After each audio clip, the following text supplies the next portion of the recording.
El Niño ప్రభావంపై ప్రభుత్వం చర్యలు తీసుకోవడం లేదన్నారు మాజీ ఎమ్మెల్యే శిల్ప రవిచంద్ర కిషోర్ రెడ్డి. రాష్ట్రంలో వర్షాభావ పరిస్థితులతో రైతులు తీవ్ర ఇబ్బందులు పడుతున్న ప్రభుత్వం స్పందించడం లేదని విమర్శించారు. ప్రాజెక్టులో నీరున్న కాలువలకు విడుదల చేయడంలో ప్రభుత్వం పూర్తిగా విఫలమైందని మండిపడ్డారు. రిజర్వాయర్లో నీటి మట్టాలు ఆందోళనకరంగా ఉన్నాయని గణాంకాలతో వివరించారు. వెంటనే కాలువకు నీటిని విడుదల చేయకపోతే రైతులతో కలిసి ఉద్యమిస్తామని హెచ్చరించారు.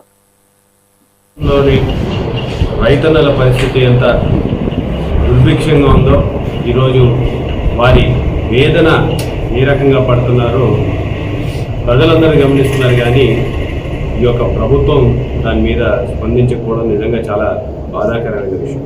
శ్రీశైలంలో నీళ్లు మనకు పెట్టుకొని ఈరోజు రైతన్నలు పంటలు పండించలేనటువంటి పరిస్థితి, నీళ్ళు ఎప్పుడు వస్తాయో కూడా చెప్పనటువంటి పరిస్థితి. ఈనాటికి దగ్గరగా శ్రీశైలంలో 885 అడుగులు ఫుల్ ట్యాంక్ కెపాసిటీ అయితే ఈరోజు దగ్గరగా 875 అడుగుల నిలువ ఉంది అని చెప్పేసి చెప్తున్నారు. కానీ ఏ కాలువైనా పారుతుందా? ఎక్కడైనా నీళ్ళు వదిలిన దాఖలాలు ఏమన్నా కనపడుతున్నాయా?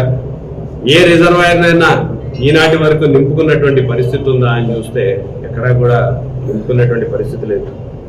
ఈరోజు వెలుగోడు దగ్గరగా కెపాసిటీ వచ్చేసి 17 టీఎంసీల కెపాసిటీ ఉంటే ఈరోజు 4 టీఎంసీలో 4.5 టీఎంసీలో నింపుకున్నటువంటి పరిస్థితి. అదే గోరుకల్లు కూడా 12.5 టీఎంసీలు దగ్గరగా దాని కెపాసిటీ అయితే ఈరోజు కూడా 6 టీఎంసీలు నింపినటువంటి పరిస్థితి.